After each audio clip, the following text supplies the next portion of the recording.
Pri Eitz Hoda, Kapos Tomorim, Anaf Eitz Ovois for Arve Nochal.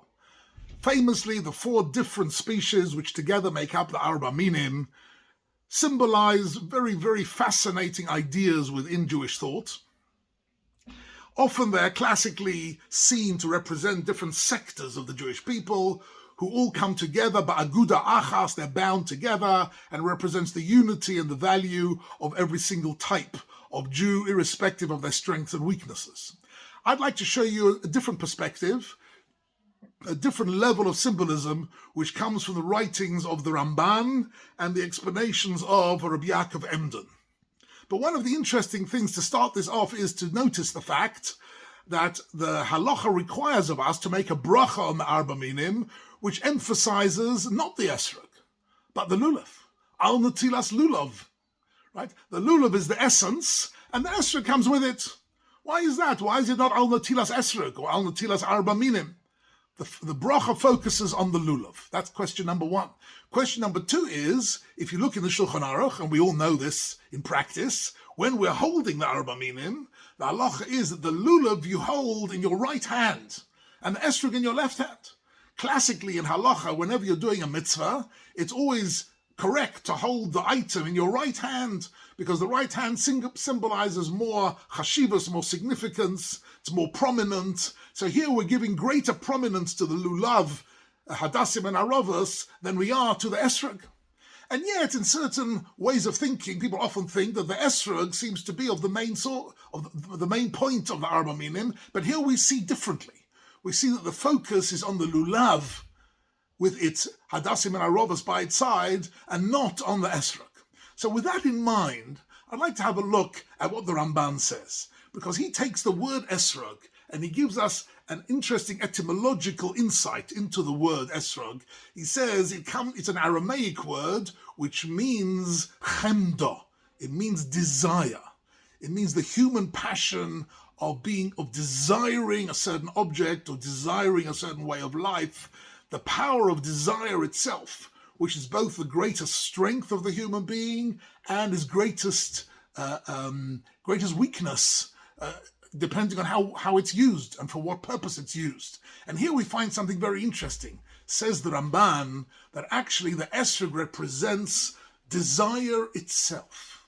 And when Chazal say about the original sin of Chava eating the forbidden fruit from the Eitz Hadas, the tree of knowledge, and giving it to Adam Harishon, when they ate from that tree, why did they eat from it? Because the Pasuk says that the tree was irresistibly attractive to them.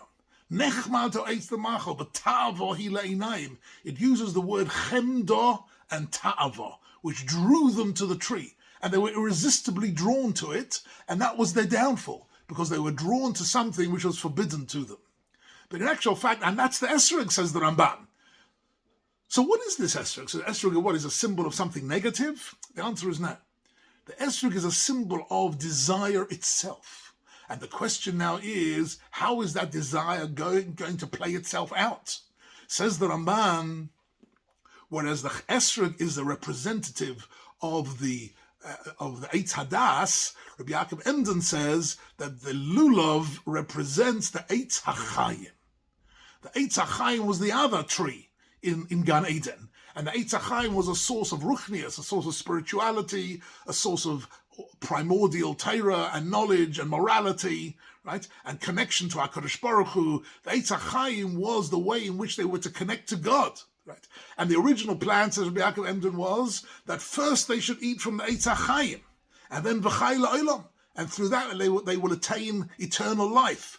After they've eaten from the Eitz HaChayim, then they can eat from the Eitz Hadas, and then they will be using their passions all only in a positive way.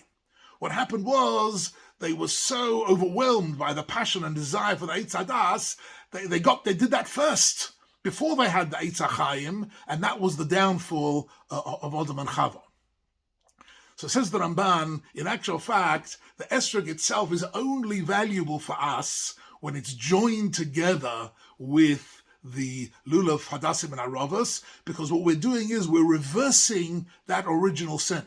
What we're doing is we're saying we're taking the Etrog, which represents human desire itself, and we're plugging it in. We're connecting it to the Eitz HaChaim. Incidentally, the word Lulav itself, Lamed Vov, Lamed Beis, is the gematria of the word Chaim. And Chaim here doesn't mean life as opposed to death. It means life of value and purpose, a life connected to HaKadosh Baruch Hu, Zochreinu l'chaim lema'an cho Elokim Chaim. A life which is dedicated to a service of HaKadosh Baruch Hu. The ovocharto b'chaim of the Pasuk is to choose a life of meaning and purpose, of eternal meaning and purpose. So once we have got the Lulav, Hadassim, and Aravos, we have the symbol of the Eitz HaChaim, then we can take the Etrog, put them all together, and the mitzvah of Arba Minim is putting together these two halves, that when they're joined together, then we have the goal that HaKadosh Baruch Hu wants to encourage us to understand, that to use all our chemda and taiva and the drives of the human being, to use them only for goals which are then described and understood through the Eitz HaChaim. One of the interesting details here is, in the halachos of Tuba and Tara, which we don't understand very well, but there is such a thing as something becoming Tomei, something becoming contaminated, spiritually contaminated in a certain way, usually only temporarily, and usually for a good reason. But while it's Tomei, it is in some way disconnected from its spiritual purpose. What's interesting is there are some things in this world which are not Mekabel Tumah, which cannot become Tomei, they can't become in any way defiled.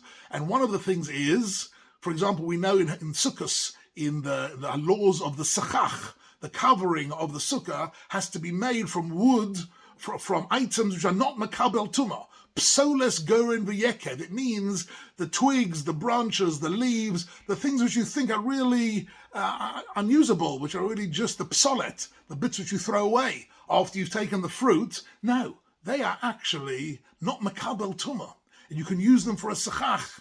So therefore we find something very fascinating. The fruit itself, in a sense, is the goal from this worldly point of view, but in itself is something which can become contaminated.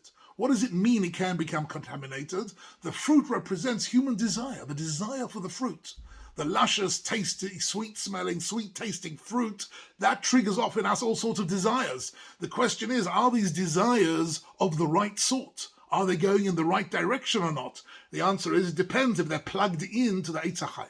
If they're plugged into the wisdom of the Torah and the mitzvahs of the Torah, then it becomes a Sudas mitzvah, and then it becomes something which is of eternal value. So we have here something very fascinating, that if you take the Arba Minim, you find that the Lulav, Hadassim, and Aravos on the one hand are not Makabel Tumah, they're just twigs and branches. There's no way they become Tomei. Whereas the Etrog is a piece of fruit, and fruit can be Makabel Tumah. Except that what does that mean it can be Makabel Tumah? The Taiva itself can be misdirected, can lead you in the wrong direction, as it did with Adam and Chava.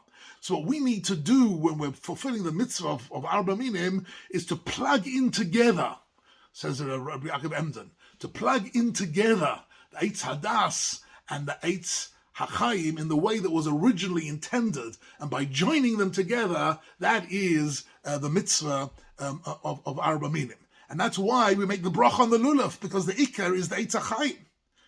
And that's why we hold the Lulav in the right hand, because the main thing is the Eitz HaChaim. But the Eitz HaChaim by itself, right, represents the highest ideals of Torah mitzvahs, but it doesn't have any life force. The Esra gives it the life force of the Taiva and the Chemda and the passion, and when that's connected to it, then we have the goal that HaKadosh Baruch Hu wanted for us.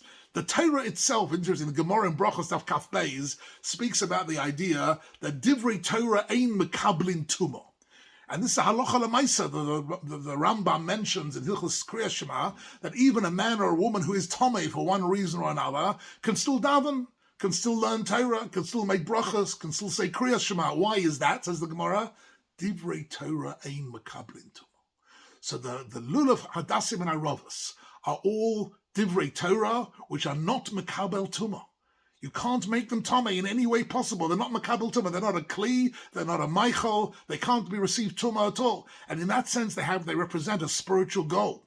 The Esra can be Makabel Tumah if it's misused.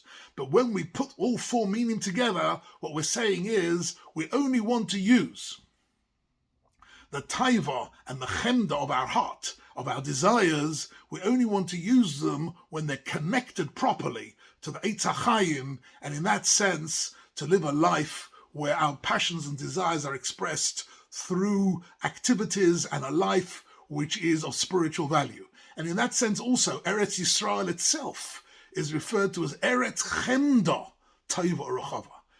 The land of Israel is the land which is desired.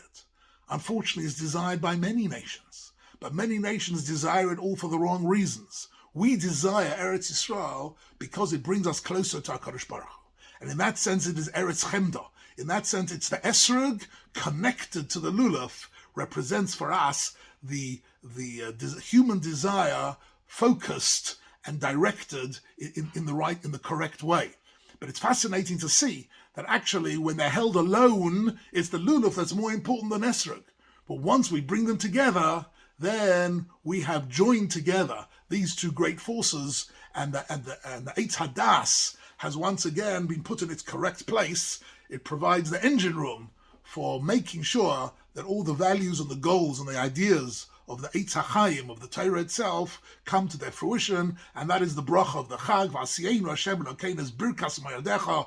The bracha of the Chag is to understand how to use properly human passions and desires directed only to promoting the Eitz HaChaim, the Chen Yehirot.